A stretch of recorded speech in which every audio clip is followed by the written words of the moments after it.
لیکن نماز کا معاملہ اپنی جگہ ہے. اسی لیے بزرگوں نے فرمایا, اللہ کے رسول علیہ السلام فرماتے ہیں کہ سب سے پہلے قیامت میں نماز کے بارے میں پوچھا جائے گا. اگر نماز کا معاملہ آپ کا کلیئر ہوا تو سارے معاملات کلیئر کر دیے جائیں گے, اور اگر نماز کے معاملے میں اٹک گئے, نماز کے معاملے میں پھنس گئے, تو پھر انسان بچ نہ سکے گا. آپ مجھے بتائیں, ہمیں اللہ سے ڈر نہیں لگتا؟ جس قیامت کے دن کے بارے میں کعب احبار کہتے ہیں, اگر 70 انبیاء کے برابر بھی کوئی اعمال وہ فرض محال لے کر کے پہنچے تو بھی وہ اپنے اعمال کو حقیر جانے گا, حقیر. آپ سے پوچھتا ہوں کیوں وقت نہیں نکالتے؟ اب آئیے آپ سے پوچھوں, امام تو سجدے کی, امام تو اللہ اکبر شہادت کے وقت بھی سجدہ کرتے ہیں. کتنا دردناک وقت ہوگا اللہ اللہ جب انسان کا ایکسیڈنٹ ہوتا ہے اور وہ موت کو قریب دیکھتا ہے تو انسان اپنی جان کی فکر کرتا ہے, مگر قربان میرے امام شہید کربلا نے جب آخری وقت آیا تو بھی اپنے سر کو سجدے میں رکھا اور سر سجدے میں رکھ کر کے بتا دیا, اوروں کو جان سے محبت ہے لیکن علی کے بیٹے کو اپنی جان سے زیادہ سجدے سے محبت ہے.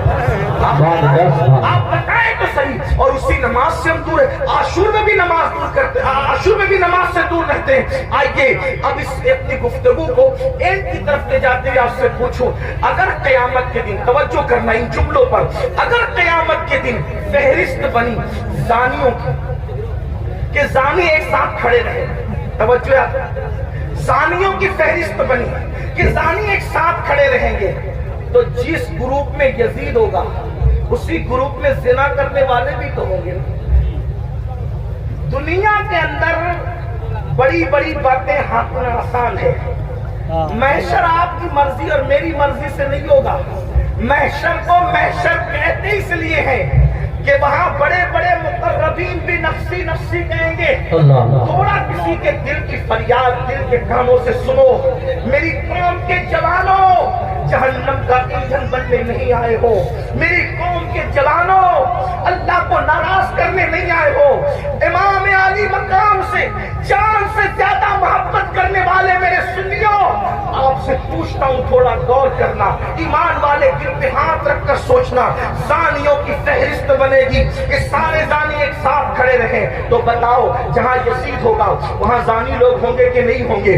اور نگاہوں کی پاکیزہ, نگاہوں کو پاکیزہ رکھنے والوں کی فہرست بنے گی کہ جو نگاہوں کو نیچا رکھتے تھے, عورتوں کو پاک کی نظر سے نہیں دیکھتے تھے, جن کی نگاہوں میں تقدس تھا, وہ سب ایک طرف کھڑے رہے. تو بتاؤ اللہ اکبر, نگاہوں کو تحفظ دینے والے امام حسین کے ساتھ کھڑے ہوں گے اور زنا کرنے والے یزید کے ساتھ کھڑے ہوں گے. اگر قیامت میں ایسا ہو گیا, اگر ہو گیا کہ بے نمازی ایک ساتھ رہیں اور نمازوں کی پابندی کرنے والے ایک ساتھ کھڑے رہیں, تو بتاؤ یزید کے ساتھ کھڑے ہوں گے کہ نہیں ہوں گے بے نمازی؟ اور جو نمازوں کو تحفظ دیتے تھے وہ اس شہید کے ساتھ کھڑے ہوں گے کہ نہیں ہوں گے جس نے سر کو سجدے میں قربان کیا ہے, سر سجدے میں قربان کیا ہے. اللہ اللہ کسی نے کہا تھا ہو سکے تو لائیے دونوں جہاں میزان میں نے سجدہ زمین کربلا سے لے لیا. اللہ اکبر. بتاؤ مسلمانوں, تو پتا چلا یہ نظریات کی جنگ ہے, یہ نظریات کی جنگ ہے. آپ سے پوچھوں, جنگ میں جب انسان جاتا ہے, جنگ میں جب انسان جاتا ہے فوج لے کر جاتا ہے, بہن لے کر نہیں جاتا. جنگ میں انسان جاتا ہے فوج لے کر جاتا ہے, بیویاں لے کر نہیں جاتا. جنگ میں انسان جاتا ہے اللہ اکبر فوج لے کر جاتا ہے, سوتیلے بھائی لے کر نہیں جاتا. جنگ میں انسان جاتا ہے 6 مہینے کا بچہ لے کر نہیں جاتا. امام آپ جنگ میں بھی جا رہے ہیں. اب کچھ لوگ تو کہتے ہیں کہ چلو اتفاقی حادثہ ہو گیا. اتفاقی حادثہ آپ کے مورخین کے لوگوں کے لیے کہنے کو ہے, ورنہ رسول اللہ کے گھر کا بچہ جانتا تھا.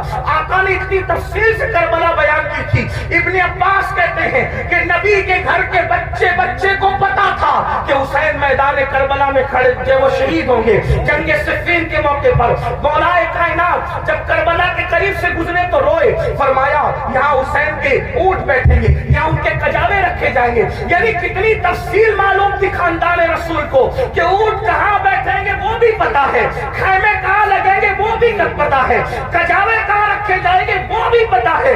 آپ کہتے ہیں حادثہ ہو گیا, لیکن یہ حقائق ہے, سچائی سچائی ہے امام آپ جنگ کے لیے جا رہے ہیں لیکن بیویاں لے جا رہے ہیں جنگ کے لیے جا رہے ہیں, بہنیں لے جا رہے ہیں جنگ کے لیے جا رہے ہیں, بیٹیاں لے جا رہے ہیں جنگ کے لیے جا رہے ہیں, بچے لے جا رہے ہیں جنگ کے لیے جا رہے ہیں, سوتیلے بھائی لے جا رہے ہیں, ایسا کیوں؟ امام گویا کے بتائیں گے یہ تلواروں کے ٹکرانے کی جنگ نہیں بلکہ یہ کردار کی جنگ ہے, یہ نظریات کی جنگ ہے. ایک طرف یزید سوتیلی ماں کو پاپ کی نظر سے دیکھ رہا ہے تو ہم میدان میں بتائیں گے کہ سوتیلے رشتے کا تقدس کیا ہے. آپ دیکھیں پوری دنیا کے اندر سوتیلا رشتہ ہمیشہ مشکوک رہا ہے. آپ توجہ کریں, سوتیلا رشتہ ہمیشہ مشکوک رہا ہے. آپ نہیں دیکھتے سوتیلے رشتے کا مطلب قرآن کی تفاسیر اٹھا کر کے دیکھیں ابن عباس سے لے کر صاحب نعیمی تک سوتیلے رشتے کا مطلب کیا؟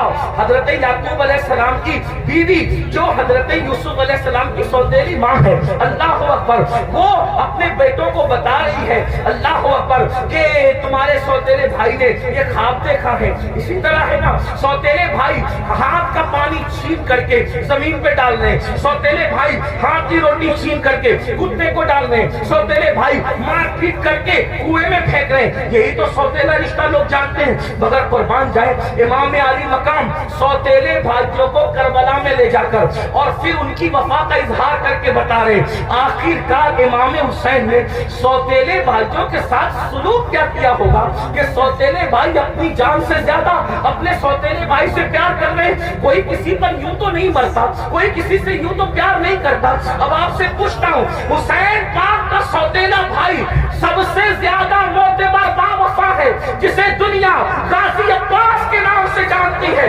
آپ سے پوچھتا ہوں وفا کا دوسرا نام اگر کربلا کے بعد ہم سے کوئی پوچھے تو ہم حضرت غازی عباس کا نام لیا کرتے. شمر نے اللہ اکبر رشتہ داری کی وجہ سے حضرت عباس کو امان لکھی, ان کے بھائیوں کو امان لکھی. حضرت عباس نے کہا شمر تجھ پر بھی لعنت ہے اور تیری امان پر بھی لعنت ہے, واللہ تو نے نبی کے شہزادے کو امان نہیں دی. ان کو کاٹنا چاہتا ہے, ہمیں بچانا چاہتا ہے. حسین کے بعد زندہ رہنے کو ہم پسند ہی نہیں کرتے. یہ ایک سوتیلے بھائی کا جذبہ. اب آپ سے پوچھتا ہوں اگر آپ کربلائی ہے, اگر آپ حسینی ہے تو اس مجمع میں اپنے دل میں سوچو آپ کے سگے بھائی کے ساتھ آپ کا سلوک کیا ہے. کربلا صرف کالے کپڑوں کا نام تو نہیں نا پہننے کا, کربلا سینہ پیٹنے کا نام نہیں.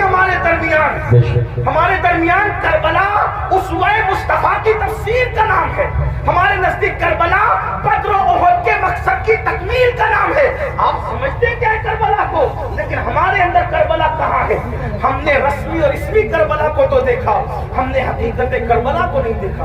بتاؤ آپ کا ہمارا جذبہ بھائی کے بارے میں کیا ہے؟ یہی نا اس کا کھیت ہڑپ کر لیا, اس کا حصہ ہضم کر لیا, اس پر کیس کر دیا, اس کے خلاف کھڑے ہو گئے. اس کی بیٹی کو اچھے رشتے آتے تو آپ کو پسند نہیں آتا, آپ کو ہضم نہیں ہوتا. بتائیں تو صحیح, اس کے گھر میں بیٹے ہی بیٹے پیدا ہو تو آپ کو تکلیف ہوتی ہے. یہ آپ کا معاملہ سگے بھائی کے لیے, اور وہاں سوتیلے بھائی کے ساتھ انداز کیا ہے سرکار غازی عباس کے ساتھ دیکھیں. پھر اس کے بعد امام اپنی بہن کو کربلا میں لائے. جب امام کسی کی کوئی بات نہیں مانتے, توجہ کریں, جب امام کسی کی کوئی بات نہیں مانتے تو سیدہ زینب کھڑی ہو کے کہتی ہے بھیا یہ کر لو, بھیا یہ کر لو. بہن کی کوئی بات نہیں ٹلتی. گویا کہ حسین بتا رہے وہاں بہن کا کوئی تقدس نہیں ہے, اور یہاں بہن کے تقدس کا عالم یہ ہے کہ بظاہر اگر حضرت امام کے اپنی فکر کے خلاف بہن بات کر رہی ہے تو امام اس کو ہی مانتے نظر آ رہے. کس نے نہیں کہا تھا کہ علی اصغر کو لے جائیں اور یزیدیوں سے کہہ کے پانی پلا دیں؟ امام نے سب کو منع کیا, لیکن جب بہن آئی بہن نے کہا میرے لیے چلے جائیں, میں کہہ رہی ہوں آپ چلے جائیں. تو مورخین لکھ رہے ہیں بہن کی بات مان کر امام یزیدیوں کی طرف جاتے ہوئے نظر آتے ہیں. حالانکہ یہ امام پاک رضی اللہ تبارک و تعالیٰ کی شان ہے کہ یزیدیوں کے ہاتھوں سے ان کے شہزادہ والا کباب میں پانی نوش نہیں فرمایا, وہ تو شہید ہو گئے. لیکن آپ سے پوچھتا ہوں بہن کے بارے میں امام علی مقام کا حال یہ, بیویوں کی موجودگی میں قیادت کا جھنڈا خاندان نبوت کا کسی کے ہاتھ میں دیتے ہیں, بیٹیوں کی اور بیویوں کی موجودگی میں اس کو بہن کہتے ہیں. بتاؤ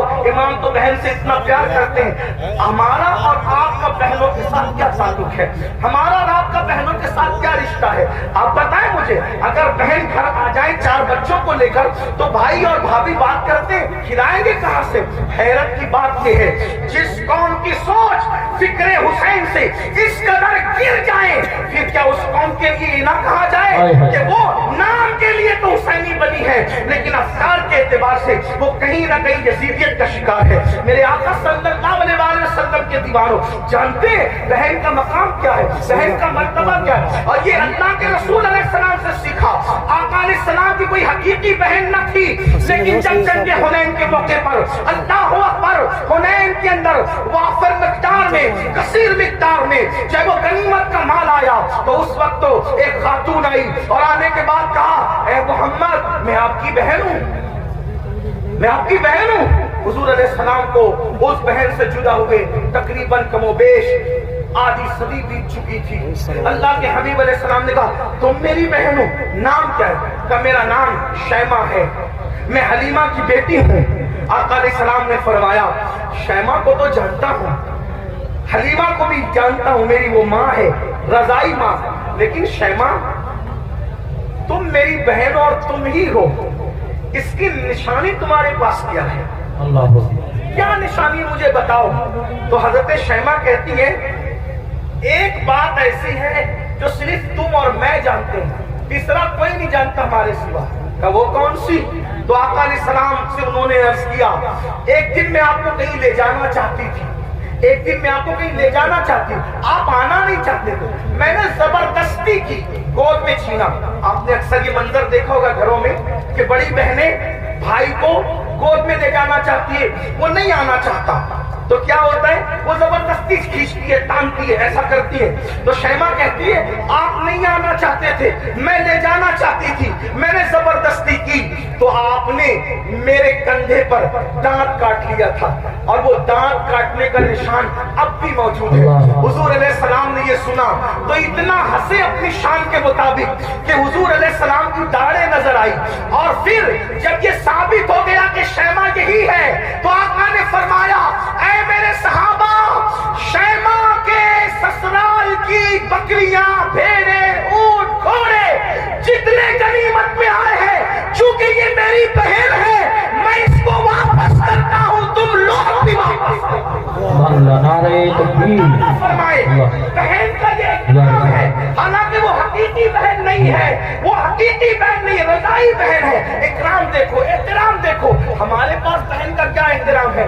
اگر بہن جوان ہو گئی، اس کو رشتے نہیں آ رہے ہیں تو بھائی بوجھ سمجھتا ہے، بوجھ سمجھتا ہے، اور جب بھائی بوجھ سمجھتا ہے تو وہ دیکھتی ہے کہ بھائی کا منہ اچھا نہیں، باپ بوجھ سمجھ رہے، باپ کا منہ اچھا نہیں، ماں بوجھ سمجھ رہی، باپ کا منہ، ماں کا منہ اچھا نہیں، تو پھر ایک بیٹی یہ فیصلہ کرتی ہے، جس گھر میں نہ بھائی اپنا ہو، نہ بہنیں اپنی ہو، نہ ماں اپنی ہو، نہ باپ اپنا ہو، سب کو منہ اتار کر کے مجھے بوجھ سمجھتے ہیں، تو پھر وہ مجبوراً یہ فیصلہ کرتی ہے کہ پھر باہر جہاں سے پیار مل رہا ہے، پیار اگرچہ دھوکے کی طور پہ مل رہا ہے، اللہ اکبر، پھر کیوں نہ اسی کا ہاتھ پکڑ لیا جائے۔ یاد رکھنا مسلمانوں، آج ہمارے ممبروں سے یہ بات ہو رہی ہے کہ ہماری بیٹیاں بھاگ رہی ہیں، بھاگ رہی ہیں، بھاگ رہی ہیں، مفکرین یوٹیوب چینلوں پر بھی کہہ رہے ہیں۔ پہلی بات تو میں 2 بات کرنا چاہتا ہوں۔ نمبر 1، ممبروں سے اس بات کو بہت مبالغے کے طور پہ بیان نہ کیا جائے، یہ میری گزارش ہے، ورنہ کل مستقبل میں، اللہ اکبر، مستقبل میں کل لوگ انہی تقریروں کو بنیاد بنا کر، انہی اخبارات کے آرٹیکلوں کو بتا کر ہمارے بچوں کو تانا دیں گے کہ تمہاری بیٹیاں تو بھگوڑی تھی، بھگوڑی۔ کون کی بیٹیاں بھگوڑی تھی؟ کوئی کہتا ہے 30 لاکھ چلی گئی، کوئی کہتا ہے 40 لاکھ چلی گئی، کوئی کہتا ہے 50 لاکھ چلی گئی۔ میں نے کہا حضرت جی ثبوت تو بتائیں، اتنی چلی گئی کہاں گئی، ذرا یہ تو بتائیں۔ اور کہا میڈیا میں آیا ہے۔ میں نے کہا اور نادانوں، تھوڑا تو ذرا شعور کرو، ہر بات تو بولنے کی نہیں رہتی۔ اگر میڈیا کہہ دے کہ چاند ہو گیا، چاند آ گیا، تو کیا اس کی بات مانو گے؟